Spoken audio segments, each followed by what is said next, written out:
Color. It plays a vital role in design and everyday life.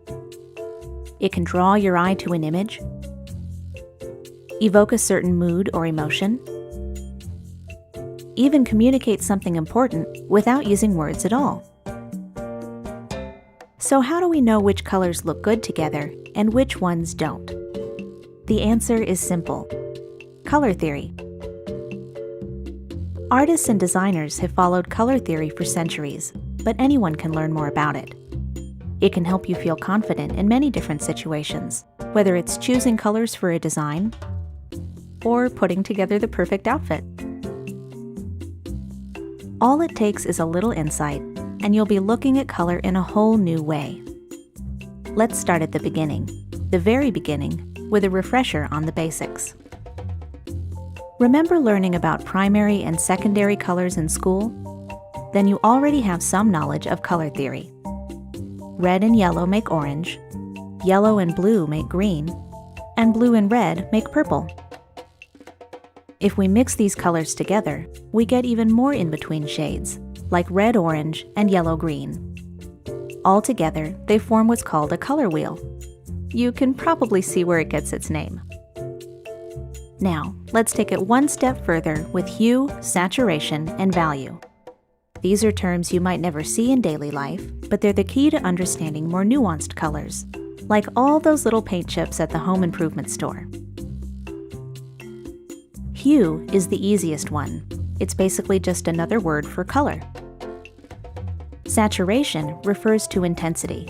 In other words, whether the color appears more subtle or more vibrant. Value has to do with how dark or light the color is, ranging from black to white. As you can see, this gives us many different shades, from a deep reddish brown to light pastel pink. So how do we put this all together to create professional-looking color schemes? There are actually tried and true formulas based on something called color harmony that can help. All you need is the color wheel. The easiest formula for harmony is monochromatic because it only uses one color or hue. Just pick a spot on the color wheel and use your knowledge of saturation and value to create variations. The best thing about monochromatic color schemes is that they're guaranteed to match. An analogous color scheme uses colors that are next to each other on the wheel, like reds and oranges, or cooler colors like blues and greens. Don't be afraid to play with the palette and create your own unique interpretation. That's what these formulas really are, merely starting points to help guide and inspire you.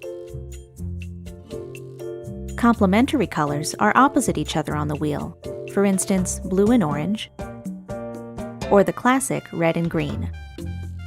To avoid complementary color schemes that are too simplistic, add some variety by introducing lighter, darker, or desaturated tones. A split complementary color scheme uses the colors on either side of the complement. This gives you the same level of contrast, but more colors to work with, and potentially more interesting results. A triadic color scheme uses 3 colors that are evenly spaced, forming a perfect triangle on the wheel. These combinations tend to be pretty striking, especially with primary or secondary colors, so be mindful when using them in your work. Tetradic color schemes form a rectangle on the wheel, using not 1 but 2 complementary color pairs. This formula works best if you let one color dominate while the others serve as an accent. There are a few classic do's and don'ts when it comes to color.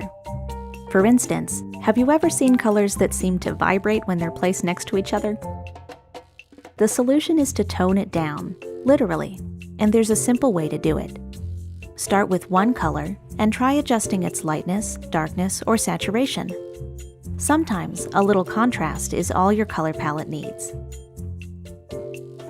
Readability is an important factor in any design. Your colors should be legible, engaging, and easy on the eyes. Sometimes that means not using color, at least not in every little detail. Neutral colors like black, white, and gray can help you balance your design, so when you do use color, it really stands out. Every color sends a message.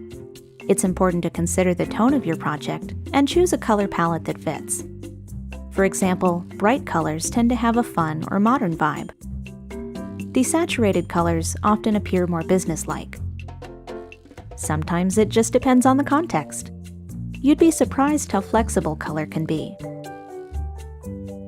You can find ideas for color schemes in all kinds of interesting places, from advertising and branding to famous works of art. You can even use a web resource to browse color palettes or generate your own. Even experienced designers take inspiration from the world around them. There's nothing wrong with finding something you like and making it your own. Everywhere you look, there's color,